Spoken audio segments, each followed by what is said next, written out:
శ్రీ గురుభ్యో నమ. వ్యాస విరచిత శ్రీమద్ భాగవతంలో దశమ స్కందంలో నేడు మనం 9వ అధ్యాయాన్ని ప్రవచించుకుంటున్నాం. నేడు చెప్పుకోబోయేటువంటి ముఖ్యమైనటువంటి అంశం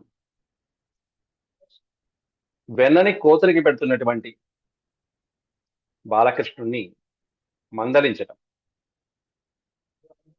కర్ర పట్టుకుని ఆ బెత్తంతో పిల్లవాడిని బాలకృష్ణుని భయపెట్టడం, తర్వాత తాడుతో పిల్లవాడిని రోటికి కట్టివేసేటువంటి సన్నివేశాన్ని నేడు మనం ప్రవచించుకోబోతున్నాం. ముందుగా వ్యాస స్మరణ చేసుకుని మనం ప్రారంభించుకుందాం. వ్యాస భగవానుని గణేశుణ్ణి స్తోత్రం చేసుకుని ప్రారంభిద్దాం. ఓం శుక్లాంబరధరం విష్ణుం శశివర్ణం చతుర్భుజం ప్రసన్నవదనం ధ్యాయేత్ సర్వవిఘ్నోపశాంతయే. వ్యాసం వసిష్ఠనప్తారం శక్తేః పౌత్రమకల్మషం పరాశరాత్మజం వందే సుఖతాతం తపోనిధిం. వ్యాసాయ విష్ణురూపాయ వ్యాసరూపాయ విష్ణవే నమో వై బ్రహ్మనిధయే వాసిష్ఠాయ నమో నమః. నారాయణం నమస్కృత్య నరం చైవ నరోత్తమం దేవీం సరస్వతీం వ్యాసం తతో జయముదీరయేత్.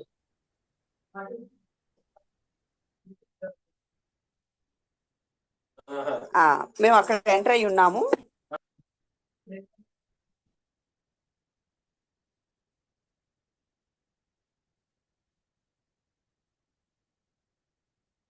నవమ అధ్యాయంలో మనం 8 శ్లోకాల వరకు నిన్నటి పాఠంలో మనం చెప్పుకోవడం జరిగింది. తమాత్తయష్టిం ప్రసమీక్ష్య సత్వరః తతో వరుధ్యాపససార భీతవత్ గోప్యన్వధావన్న యమాప యోగినాం గోప్యన్వధావన్న యమాపయోగినాం క్షమం ప్రవేష్టుం తపసేరితం మనః. యోగులకి కూడా దొరకనటువంటి ఆ పరమాత్ముడు ఇక్కడ ఈ తల్లికి అనేకమైనటువంటి లీలలను ప్రదర్శిస్తున్నాడు. ఇక్కడ నిన్నటిదాకా మనం చెప్పుకున్నటువంటి అంశము, తల్లి దగ్గరికి వచ్చి స్తన్యాన్ని అడిగినటువంటి గోప బాలకుని మనం చూసాం. ఆ తల్లి కూడా పిల్లవాడికి పాలిస్తూ పరంధాముడు ఒళ్ళో ఉంటే మైమరిచిపోయి తన్మయత్వంలో ఉండేటువంటి ఆవిడ మళ్ళీ ప్రపంచ వ్యామోహాల్లో పడిపోయి ఒంటింటో పాల విషయాన్ని గుర్తు చేసుకోవడం, పిల్లవాడిని కింద పెట్టేసి పాలు పొంగుతున్నటువంటి పాలను మించడానికి వెళ్ళడం జరిగింది. కోపించినటువంటి బాలుడు కాస్త ఇక్కడ పెరుగుకుందని బగలు కొట్టేశాడు. కోతురికి అక్కడ ఉన్నటువంటి వెన్నని పెడుతూ కూర్చున్నాడు రోటి మీద ఎక్కి. అంటే ఎక్కినటువంటి ఆ రోలు అక్కడే ఉంది. ఆయన చూపించాడు, ఇదిగోమ్మ తర్వాత దీంతోనే పని ఉంది అన్నట్టుగా చూపించాడు. ఉలూకలం మీద 8వ శ్లోకంలో అదే చెప్పాడు. ఉలూకలాంఘ్రేరు పరివ్యవస్థితం అన్నారు. ఆ ఉలూకలం పైకెక్కి కోతలికి పెడుతున్నాడు. మర్కాయ కామం దదతం స్థితం. అట్లా ఉన్నటువంటి ఆ బాలుని చూసింది తల్లి, వెనకాల నుంచి వచ్చింది. మామూలుగా కాదు, ఈ పిల్లవాడు అల్లరి మనం కాస్త అదుపులో పెట్టాలి అంటే దండించాల్సిందే అన్నట్టుగా కర్ర తీసుకొచ్చింది. యష్టి అంటే కర్ర. తం ఆత్తయష్టిం చేత్తో కర్ర పట్టుకుని మరి తం ఆ బాలకుడిని ప్రసమీక్ష, ఆ చేత్తో కర్ర పట్టుకుని వస్తున్నటువంటి ఆ తల్లిని చూశాడు ఆ బాలకుడు. ప్రసమీక్ష సత్వర, వెంటనే ఆ పిల్లవాడు ఏం చేస్తాడు? అమ్మో నాన్న కర్ర పట్టుకుని వస్తున్నారంటే 2-3 ఏళ్ల పిల్లవాడు ఏం చేస్తాడు? వెంటనే సత్వర, వెంటనే తతో వరుధ్యాపససార భీతవత్. తతః అవరుధ్య అపససార. అవరుధ్య ఆ ఎత్తు పైన ఉన్నటువంటి ఆ ఉలూఖలం పైన ఉన్నటువంటి ఆయన ఒక్కసారిగా అవరుధ్య కిందకి దిగి అపససార, అక్కడి నుంచి పారిపోయాడు. ఎలా పారిపోయాడంటే భీతవత్ అపససార. భీతితో అనలా, అక్కడ భీతవత్ అన్నారు పదంలో ప్రయోగించడంలో వ్యాసుల వారి యొక్క పద ప్రయోగించడం. భీతితో అనలా, భీతవత్ అంటే భయం ఉన్నవాడిలాగా అన్నది. భయంతో కాదు, భయం ఉన్నవాడిలాగా అపససార వెళ్ళిపోయాడు. అంటే నటన అని చెప్పి ఆ ఒక్క పదంలోనే మనం తెలుసుకోవచ్చు భయం నటిస్తున్నటువంటి బాలకృష్ణుడు ఇక్కడ. ఇట్లాంటి భయం నటిస్తున్న విష్ణుమూర్తి స్వరూపాన్ని మనం ఎక్కడా చూడం ఈ ఒక్క లీలలో తప్ప. గోప్యన్వధావన్న యమాపయోగినాం. గోపి అన్వధావత్, గోపి ప్లస్ అన్వధావత్. అక్కడ దాకా వెంటనే ఎప్పుడైతే పిల్లవాడిని కొడదామని చెప్పి అక్కడికి వెళ్ళిందో, పిల్లవాడు పరిగెత్తేటప్పటికి వెంటనే ఆవేశం వస్తుంది ఎవరికైనా. వెంటనే ఈవిడ కూడా పరిగెత్తింది ఆ బాలుడు వెనకాల. లీల. గోపి అన్వధావటం అనుసరించడం. ఆ తల్లి కూడా ఆ పిల్లవాడిని అనుసరిస్తూ అనుసరిస్తూ అనుసరిస్తూ అలా పరిగెత్తింది ఆ పిల్లవాడిని పట్టుకుందామని. భగవంతుని పట్టుకోవడం అంత సాధ్యమా? అంత సులభమా? యోగులైనటువంటి వాళ్ళకి, తపశ్శక్తి సంపన్నులైనటువంటి వాళ్ళకే సాధ్యం కానటువంటి వాడే అని చెప్తున్నారు ఇక్కడ. యోగినాం క్షమం ప్రవేష్టుం తపసేరితం మనః. తపస ఈరితం మనః. అత్యద్భుతమైనటువంటి తపశ్శక్తి సంపన్నులైనటువంటి వాళ్ళకి, ఎంతో యోగులైనటువంటి మహామహాయోగులైనటువంటి వాళ్ళకి కూడా క్షమం నా నా అనేటువంటి పదం ఇక్కడ. క్షమం నా, సాధ్యం కానటువంటి ఆ పరమాత్ముని పట్టుకోవడం సాధ్యం కానటువంటి ఆ పరమాత్ముని అట్లాంటిది ఈ తల్లి పట్టుకోవడానికి ప్రయత్నిస్తుంది. అయితే అన్వంచమ మెల్లగా అలా అలా తిరిగి తిప్పాడు తిప్పాడు తిప్పాడు, మొత్తం అంతా ఇల్లంతా తిప్పాడు. గోకులంలో ఆ ఇల్లు పెద్ద ఇల్లు, ఆ ఇంటి చుట్టూతో తిప్పాడు, అన్ని స్తంభాల్ని చుట్టూ తిప్పాడు. అన్వంచమానా జననీ బృహచ్చలత్ శ్రోణీభరాక్రాంత గతి సుమధ్యమ జవేన విశ్రంసిత కేశబంధన చ్యుత ప్రసూనానుగతి పరామృషత్. అన్వంచమాన జనని బృహచ్చలత్ శ్రోణీభరాక్రాంత గతి సుమధ్యమ. సుమధ్యమ, మధ్యమం అంటే నడుపు భాగం. సుమధ్యమ, సన్నని అందమైన మధ్య భాగం కలిగినటువంటి ఆవిడ యశోద తల్లి. శ్రోణీభరాక్రాంత గతి, ఆయాసపడిపోయింది. ఆ పిల్లవాడిని అనుసరిస్తూ అనుసరిస్తూ ఆ తల్లి జనని బృహత్శల, బృహచ్చల, బృహచ్చలత్. చలము అంటే ఒక రకంగా నాటకమే. చలం అంటే మోసము, కపటము మొదలైనటువంటి. ఆయన ఏమన్నా జగన్నాటక సూత్రధారి, అన్ని తెలిసినటువంటి వాడు. ఆయన పరిగెడుతున్నాడు, ఆయన వెనకాల ఇంత పెద్ద వయసులో పెద్ద ఆవిడ. ఆయన 2 ఏళ్ళు, వీడికి 62 ఏళ్ళు, వృద్ధురాలు. అట్లా ఆవిడ ఆ వయసులో ఆ పిల్లవాడిని పట్టుకోవడానికి ఆ విధంగా పరిగెడుతుంటే శ్రోణీభరాక్రాంత, ఆ శరీరం యొక్క దేహ శ్రమతో ఆవిడ అలిసిపోయి క్రాంతగతి, గతి అంటే మార్గం, వెళ్ళేటువంటి మార్గం. క్రాంతగతి, మెల్లగా మందగించింది. ఒక ట్రిప్ బాగానే పరిగెట్టింది, రెండో ట్రిప్ ఇంకొంచెం మందగించింది, మూడో ట్రిప్ ఇంకా మందగించింది. జవేన విశ్రంసిత కేశబంధన చ్యుత ప్రసూనాగతి పరామృషత్. ఆ వేగం తగ్గిపోయింది. విశ్రంసిత కేశబంధన భూత్, ఆ కొప్పు ముడి కాస్త ఊడిపోయింది. విశ్రంసిత, స్రంసితం, పెట్టుకున్నటువంటి పూలు జారిపోయినాయి. కేశబంధనం విడిపోయింది. అలసట వచ్చింది, శరీరం స్వేదం పట్టింది. ఏం పట్టుకోవాలి, ఏం చేయాలి? నా అనుగతి, దారి లేదు. ఏం చేద్దాం, ఈ పిల్లవాడిని చిక్కాలి చిక్కాలి చిక్కాలి అనుకుంటూనే ప్రయత్నించింది ఆ తల్లి.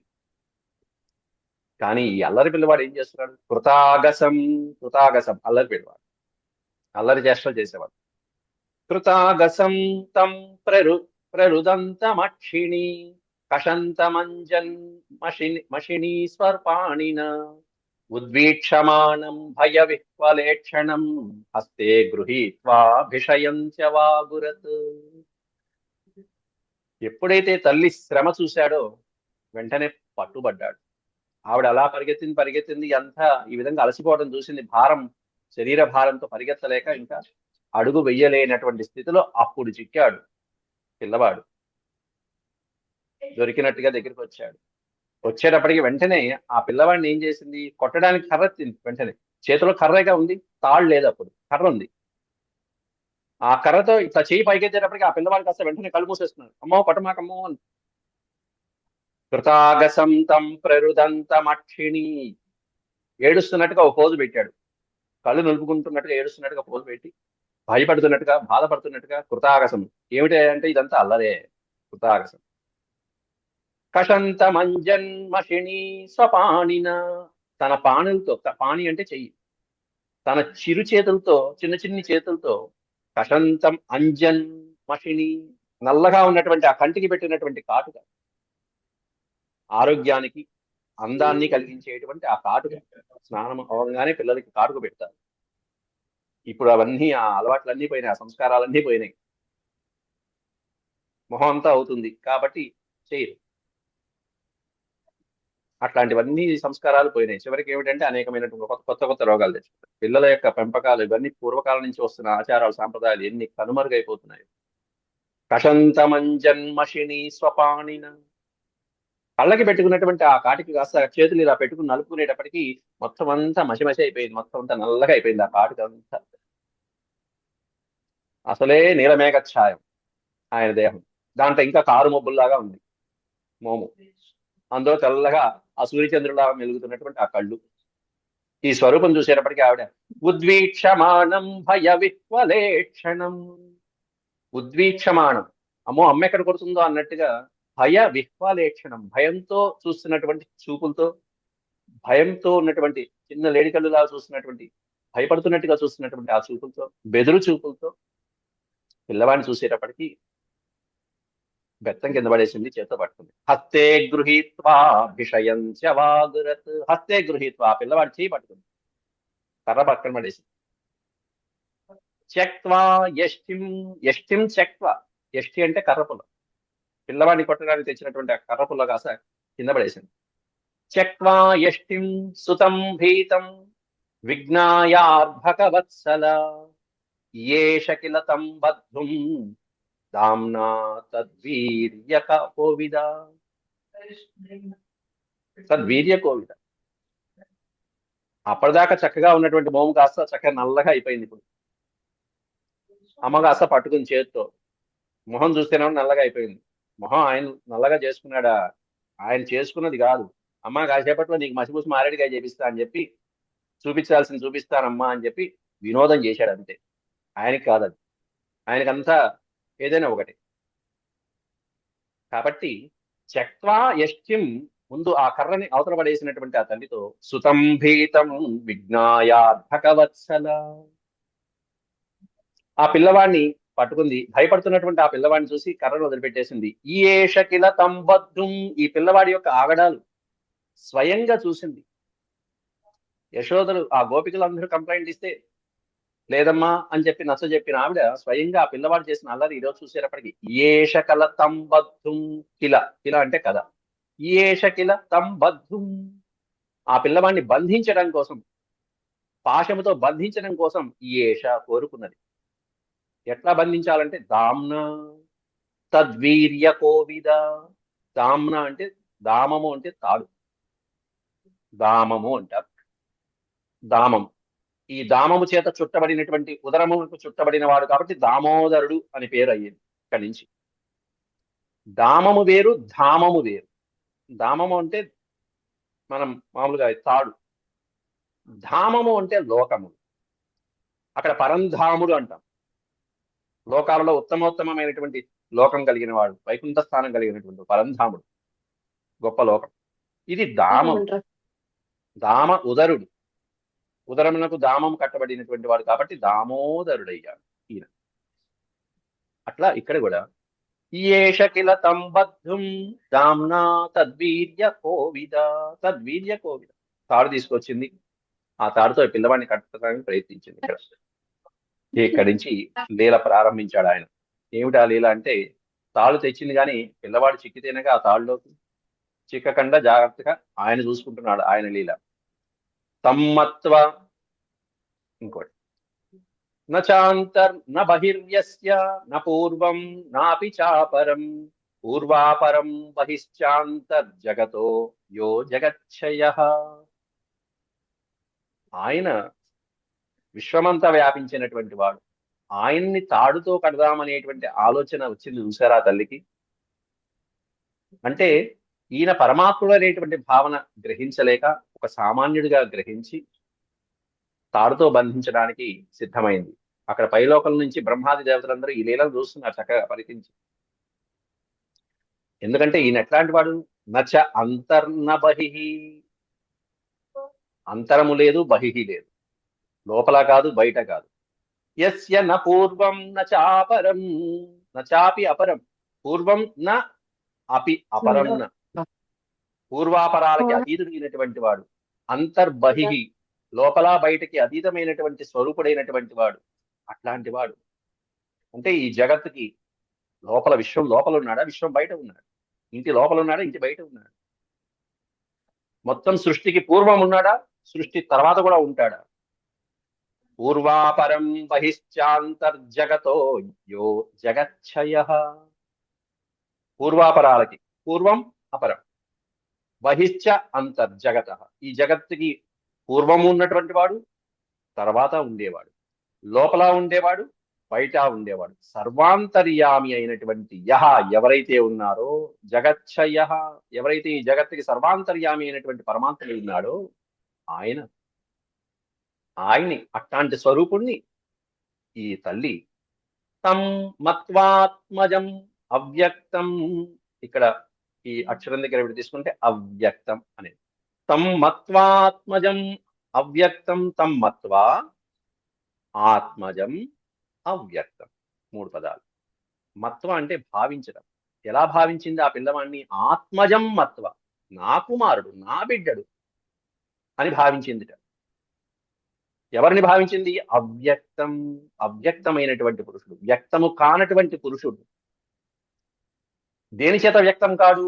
వేదాల చేత కూడా వ్యక్తము కానటువంటి పరమ పురుషుడు. యోగీశ్వరుడి యొక్క అంతరంగాల్లో కూడా వ్యక్తము కానటువంటి పరమ పురుషుడు. సాధకుల యొక్క భక్తి పారవశ్యానికి కూడా లొంగనటువంటి వాడు. ఎంతో భక్తి, ఎంతో పుణ్యం చేసుకుంటే గాని లొంగడాయ. అలాంటి అవ్యక్తుడైనటువంటి పురుషుడు. తం మత్వాత్మజమవ్యక్తం మర్త్యలింగమధోక్షజం గోపికోలూఖలే దామ్నా బబంధ ప్రాకృతం యథా. ప్రాకృతం యథ, సామాన్యమైనటువంటి. ప్రాకృతం అంటే సామాన్యం, సహజమైనటువంటి, అత్యంత సహజమైన సామాన్యమైనటువంటి బాలుడిలాగా భావించినటువంటి ఆ తల్లి ఆత్మజం మత్వాతం, ఆ పిల్లవాడిని ఆత్మజుడిగా భావించి, నా కుమారుడు, నేను ఏదైనా చేస్తా, కొట్లా, బంధిస్తా. ఎట్లాంటి ఆ పిల్లవాడు? అవ్యక్తుడైనటువంటి వాడు. మత్స్యలింగమధోక్షజం, మానవ దేహాన్ని ఆశ్రయించి వచ్చినటువంటి శ్రీ మహావిష్ణువు అధోక్షజుడు. ఇంద్రియాన్ని జయించినటువంటి వాడు, ఇంద్రియ అతీతుడైనటువంటి వాడు, ఇంద్రియాలకే అతీతుడు, వాటికి కూడా గోచరం కానటువంటి వాడు. అట్లాంటి వాడు అధోక్షజ. గోపికోలూఖలే దామ్న. గోపిక, ఈ పదాన్ని పెట్టిస్తే గోపిక అంటే యశోదాదేవి. ఉలూఖలే దామ్నా బబంధ, అక్కడ కనిపించినటువంటి, అక్కడే ఉన్నటువంటి దేని మీద అయితే నుంచునే ఉన్నాడో ఆ ఉలూఖలానికి, ఆ రోడ్డుకి కట్టేసింది. దామ్నా బబంధ, తాడుతో కట్టేసింది. రోలికి కట్టేసింది, బాగానే ఉంది, రోలికి కట్టేసింది. బబంధ ప్రాకృతం యథా, బంధించడానికి అలా తాడు తీసుకుంది, ఆ రోలికి ముందు కట్టేసింది, ఈ పిల్లవాడిని కట్టారు. ప్రాకృతం యథ, సామాన్య సహజమైనటువంటి బాలుడు గారు. ఇక్కడ ఈ ప్రాకృతం అనే పదం సంస్కృత భాషలో ఉన్న సౌందర్యం ఇదే. శ్లోకంలో ఒక పదం వాడారంటే ఎన్ని చోట్లైనా ఎలాగైనా వాడుకోవచ్చు. ప్రాకృతం మత్వాన్ అంటే ఈ పిల్లవాడిని సామాన్య బాలుడిలాగా భావించి అని అర్థం అండి. కానీ ఇదే ప్రాకృతం అనేటువంటి పదం తీసుకొచ్చి దామ్నాకి మనం పెట్టుకుంటే దీంట్లో అంతరార్థాలు చాలా వస్తాయి. ప్రాకృతం దామ్న, సామాన్యమైనటువంటి దామ్న అంటే పాశముతో, సామాన్య పాశంతో బంధించాలనుకుంది ఈవిడ. సామాన్యమైన తాడు తీసుకొచ్చి బంధించుదాము. ఎన్నో పాశాలు ఉన్నాయి, ఎన్నో తాళ్ళు ఉన్నాయి ఇంట్లో.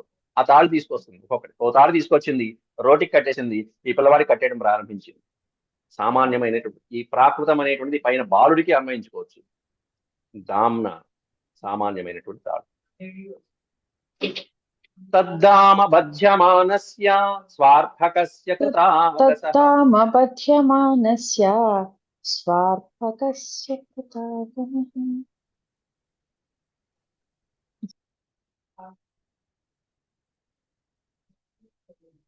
అప్పుడే సాధనలోకి వెళ్ళిపోతున్నారు. బాగుంది. తద్దామ బధ్యమానస్య స్వార్థకస్య కృతాగసః వ్యంగులో నమభూత్తేన. ఈ పదాన్ని విడతీస్తే ద్వి అంగుళ ఊన, 3 సంధులు ఉన్నాయండి. ద్వి అంగుళ ఊన ఊన అంటే తక్కువ కలిపేస్తే ద్వ్యంగులో నమభూతేన సందధేన్యచ్చ గోపిక. గోపిక ఆ తల్లి యశోదాదేవి తద్దామ బధ్యమానస్య, దామము అంటే తాడు, తద్దామ బధ్యమానస్య ఆ తాడుతో కడుతున్నటువంటి స్వ అర్భకస్య కృతాగస, అల్లరి చేస్తున్నటువంటి తన బిడ్డని, కృతాగస అంటే అల్లరి, స్వ అర్భక తన పిల్లవాడు. ఇక్కడ స్వ అని ఇప్పటికి పై శ్లోకంలో వాడారు, ఇక్కడ వాడారు. అంటే ఆ యశోద మనసులో ఉన్నటువంటి భావన ఏంటంటే నా పిల్లవాడు అనే భావన ఉంది ఆవిడ. అందుకే ఈ విషయాన్ని నిన్న మనం ప్రస్తావించాం. ఏమిటి అదంటే 2 అంగుళాలు తగ్గింది అహంకారం, అహంకారం మమకారం, మమకారం అనేటువంటి అహంకార మమకారాలు అనే 2 దుర్గుణాలు పోతే గానీ ఆ 2 అంగుళాలు కలిసిపోలే. అందువల్ల వాడారు వ్యాసుల వారు. అక్కడ వాడినటువంటి ప్రతి అక్షరాన్ని మనం గ్రహిస్తే అక్కడే సమాధానం దొరికిపోతుంది మనకి.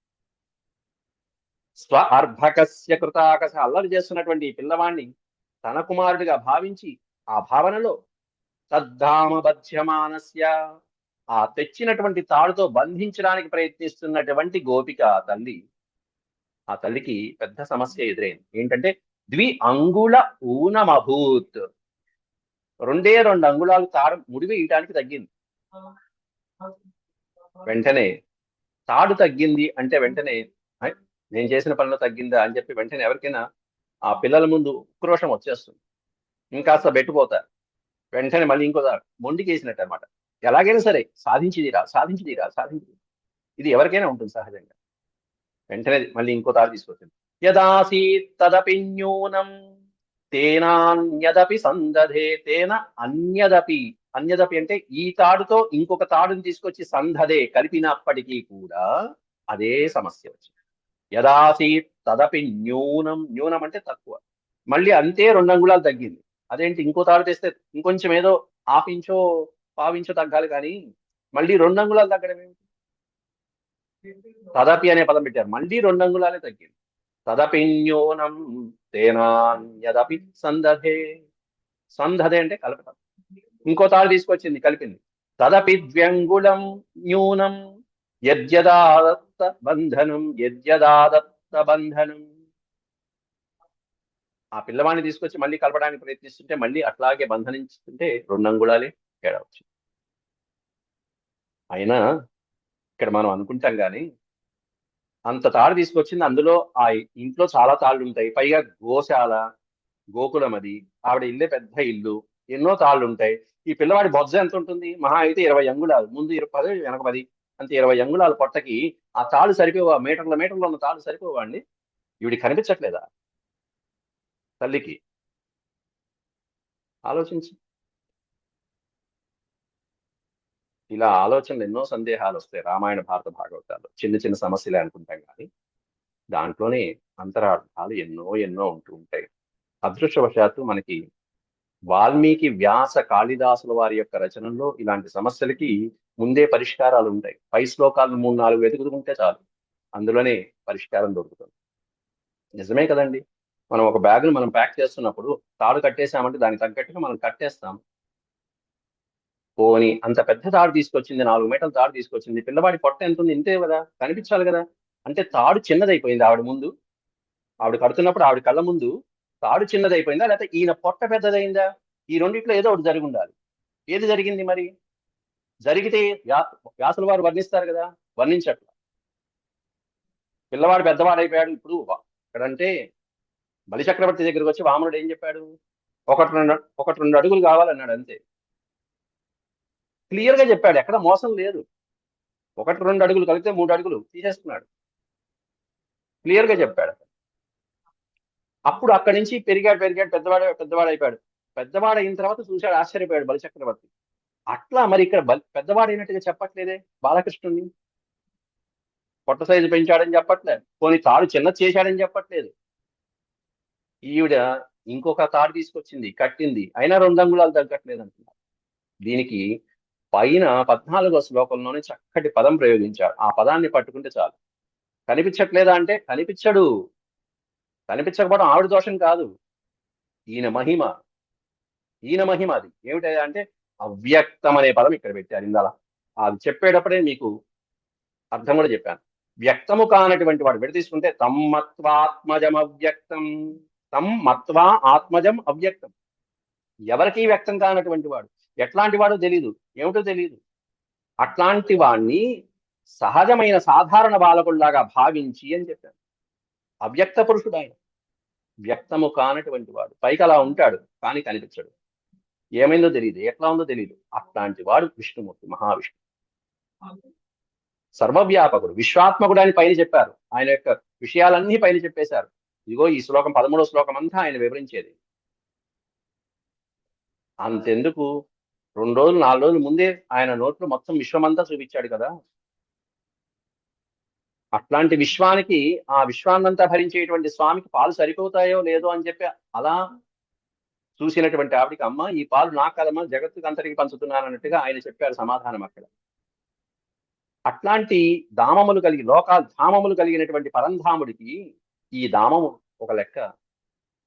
కాబట్టి అవ్యక్తమైనటువంటిది అనే పదంలో అర్థం ఏంటంటే కనిపించకుండా అని అర్థం. ఈయన చేసే లీల కనిపించదు. ఆయన పొట్ట పెరిగిందా చెప్పడు, లేకపోతే తాడు తగ్గిందా చెప్పడు, ఉన్నవి అట్లాగే ఉంటాయి, అవ్యక్తం, ఏం కనిపించదు. అట్లాంటి తాడుతో బంధిస్తుంది. అయితే ఎన్ని తాళ్ళు తీసుకొచ్చింది, ఇంట్లో ఉన్నవన్నీ తెచ్చింది. వ్యంగులో నమభూతేన యదాసీత్ తదపి న్యూనం తేనాన్యదపి సందదే తదపి వ్యంగుళం నూనం యజ్జదాదత్త బంధనం.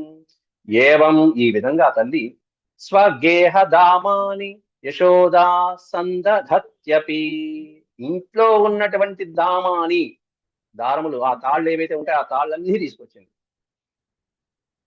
యశోదాదేవి. ఈ విధంగా ఇంట్లో ఉన్న తాళ్ళన్నీ తీసుకొచ్చి బంధించినప్పటికీ కూడా సందధత్యపి అయినప్పటికీ గోపీనాం సుస్మయంతీనాం స్మయంతి విస్మితాభవత్. ఆయన బంధించబడ్డే 2 అంగుళాలే తగ్గుతున్నాయి, ఏమిటి ఇంత, పైగా అందరూ నవ్వుతున్నారు పక్కన. ఎవరు నవ్వుతున్నారు అంటే గోపీనాం సుస్మయంతీనాం. ఇంట్లో ఎవరు ఉండరు ఆడవాళ్ళు, ఇంకా వీళ్ళిద్దరే ఉంటారా? ఎంతో మంది పరిచారకులు ఉన్నారు, సేవకులు ఉన్నారు. పైగా ఆయన పరిగెత్తిచ్చాడు ఈ గజ్జల సభడికి, ఈవిడ హడావిడికి. పక్కింటి వాళ్ళు వచ్చారు, పొరిగింటి, ఒక రౌండ్ వేసేటప్పటికి ఇంట్లో వాళ్ళు వచ్చారు, 2వ రౌండ్ వచ్చేటప్పటికి పక్కింట్లో వాళ్ళందరూ వచ్చేసారు, ఎదురిళ్ళ వాళ్ళు వచ్చారు, తర్వాత సందులో వాళ్ళందరూ వచ్చారు, కూర్చుని చూస్తున్నారు వీళ్ళ లీల. ఎందుకు చూస్తున్నారంటే అమ్మయ్య పిల్లవాడిని కట్టేస్తుంది, ఈవిడికి తెలిసి వచ్చింది, మనం మొన్న చెప్పాం, కంప్లైంట్ ఇచ్చాం, యాక్షన్ తీసుకోవాలి, ఇప్పుడు ఇంట్లోనే జరిగింది, ఇప్పుడు ఏం చేస్తుందో చూద్దామని, ఈ పిల్లవాడిని ఏం చేస్తుందో చూద్దామని ఆతృతగా ఎదురు చూస్తున్నటువంటి గోపికలు అలా చూస్తున్నారు ఒక్కొక్క స్తంభం పక్కన నుంచుని.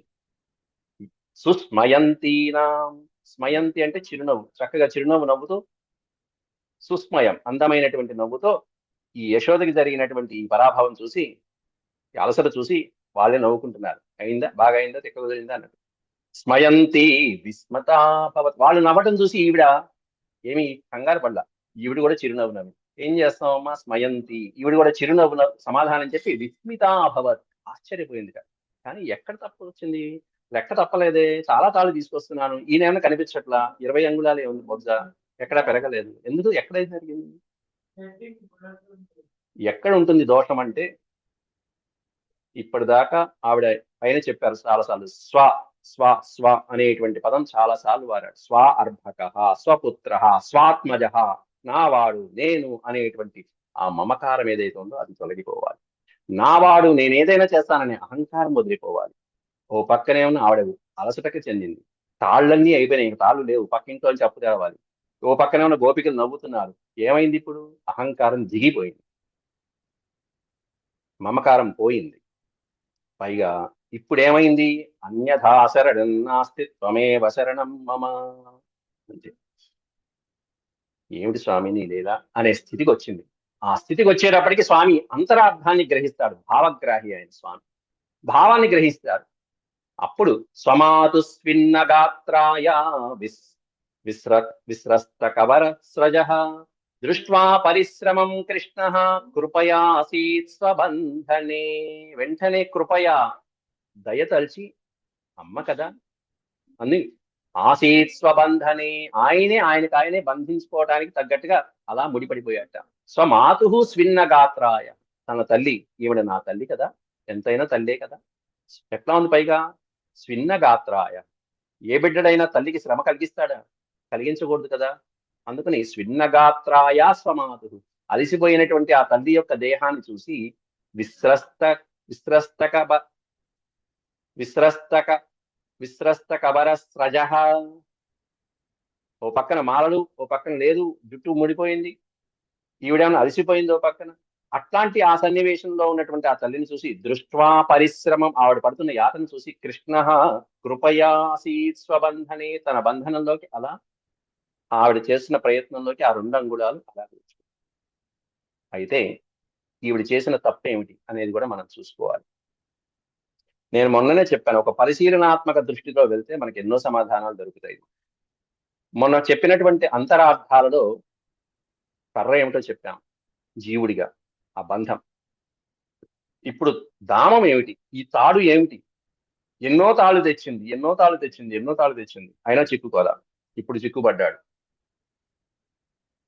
ఈ దామములు మామూలు దామములు కాదు, ఇవి పాశము. దీన్నే పాశం అంటారు. పోతనామాచుడు కూడా ఏమిటి ఈ పాశాలంటే సంసార భవబంధాలు అనేటువంటి పాశాలు ఎన్నో తెచ్చింది భగవంతుణ్ణి కట్టడానికి. ఇవన్నీ అక్కల్లా భక్తి పాశం అనే ఒక్క పాశం చాలు కదా భగవంతుణ్ణి బంధించడానికి. అది చివరి క్షణంలో ఆవిడకి కలిగింది. మొదటి పాశం తెచ్చింది నా పిల్లవాడు అనే పాశం, రెండో పాశం తెచ్చింది నందుడి కుమారుడు అనే పాశం, మూడో పాశం తెచ్చింది తమ్ముడు అనేటువంటి బలరాముడికి తమ్ముడు అనే పాశం, నాలుగో పాశం తెచ్చింది. ఈ విధంగా బంధాలు అనేటువంటి ఈ సంసారంలో అనేకమైనటువంటి పాశాలతో కూడుకుని ఒక్కొక్కటి తెచ్చింది. అహంకారపూరిత పాశం, మమకారం అనే పాశం అనేటువంటి పాశాలన్నీ తెచ్చింది. అయినా భగవంతుడు చిక్కాలంటే ఆ పాశాలు కాదు కావాల్సింది, భక్తి పాశం అనేటువంటి పాశం ఉంటే చాలు భగవంతుడు బందీ అయిపోతాడని చెప్పడం దీంట్లో ఉన్నటువంటి ముఖ్యమైన అంతరార్థం. ఈ పాశం గురించి మొన్న నేను అక్కడ చెప్పలేదు, ఇక్కడ చెప్తున్నాను. కొన్ని అక్కడ చెప్పినవి ఉంటాయి, కొన్ని ఇక్కడ చెప్పేవి ఉంటాయి. రెండింటినీ మీరు సమన్వయించుకోవడం అనేటువంటి ఉత్తమ శిష్యుల యొక్క లక్షణం. అది రెండు సమన్వయించుకుంటూ ఉండాలి కూడా. ఒక్కొక్క సందర్భానుగుణంగా చెప్పుకుంటూ వెళ్తామండి చెప్పేటప్పుడు ఆ శ్లోకంలో ఉన్నటువంటి దాన్ని బట్టి కొంచెం మీరు కూడా దాన్ని సమన్వయించుకుని అర్థం చేసుకుని సరిపోతుంది. అక్కడ మేము చెప్పినవి కొన్ని విషయాలు ఉన్నాయి, అవి ఇక్కడ చెప్పట్ల, ఎందుకంటే కాలానుగుణంగా మనం చెప్పుకుంటూ వెళ్తాం కాబట్టి శ్లోకం ప్రధానంగా. అందువల్ల గురువులు ఎప్పుడు కూడా ఎప్పుడైనా చెప్పేటప్పుడు విద్యార్థులకు ఇటువంటి పరీక్షలు పెడుతూ ఉంటారు. రెండింటిని సమన్వయించుకుంటారు. ఎందుకంటే ఒక్కొక్కళ్ళు కొంతమంది క్లాసులు మిస్ అయ్యేటువంటి పిల్లలు ఉంటారు. అక్కడ ఇక్కడ అక్కడ కొంచెం చెప్తాం, మిస్ అవ్వకుండా ఉండాలి అనేటువంటి ఉద్దేశంతో గురువు చేసే ప్రక్రియలో ఉన్నటువంటి భాగాలు ఇవన్నీ అని అంటలేదు. కానీ ఇదంతా అక్కడ పరమాత్ములు అందించేటువంటి తత్వం ఇక్కడ ఈ విధంగా ఉంది, వివరంగా ఉంది కాబట్టి నేను ఇక్కడ సమయానుకూలంగా వివరించాను. అందువల్ల ఎవరు కూడా వీలైనంత వరకు ఈ భాగాన్ని, ఉత్తమమైనటువంటి పరమాత్మను మనకు కనిపించినటువంటి ఈ సదవకాశాన్ని, మంచి సమయాన్ని సద్వినియోగం చేసుకోవడానికే ప్రయత్నిద్దాం. ఎప్పుడో ప్రయాణాల్లో ఉన్నప్పుడైతే తప్పదు, మిగతా సమయాల్లో ఎవరు మానకుండా వినడానికి ప్రయత్నించండి. అందరూ చక్కగా శ్లోకాలు ఉత్తమంగా చాలా చక్కగా చదువుతున్నారు. గాత్రము చాలా బాగుంది మీ అందరిది కూడా. అక్షరాలు ఎక్కడ దోషాలు లేకుండా చదువుతున్నారు కాబట్టి భగవంతుడు మనందరికీ కూడా ఆ ఆశీస్సులు, అనుగ్రహం కలగాలని కోరుకుంటున్నాను. వెంటనే స్వామి ఏ విధంగా బంధించబడ్డాడు, ఆ బంధించబడిన తర్వాత ఏం జరిగింది అనేటువంటి వివరాలన్నీ కూడా మనం తర్వాత వచ్చేటువంటి శ్లోకాలలో ఇంకా కొన్ని చెప్పుకోవాల్సిన అంశాలు ఉన్నాయి కాబట్టి వాటికి రేపటి పాఠంలో మనం ఈ అంశాన్ని మనం పూర్తి చేసుకున్నాం. 23 శ్లోకాల వరకు ఉన్నాయి దీంట్లో, 18 శ్లోకాలే. ఓం శాంతి శాంతి శాంతి. ఈరోజు మనం చెప్పుకున్నటువంటి వాటిలో విశేషంగా ఆ కాటుక దగ్గర కానీ ఈ తాడు అనేటువంటిది ఏమిటి, దామము అంటే ఏమిటి, ఈ విశేషాలు మనం చెప్పుకున్న అంతరార్థానికి అనుసంధానం చేసుకోవస్తే సరిపోతుంది. ఓం శాంతి శాంతి శాంతి. యదక్షరపదభ్రష్టం మాత్రాహీనం చ యద్భవేత్ తత్సర్వం క్షమ్యతాం దేవ. నారాయణ నమోస్తు. సర్వం శ్రీకృష్ణార్పణమస్తు. ఓం నమో భగవతే వాసుదేవాయ. హరి ఓం.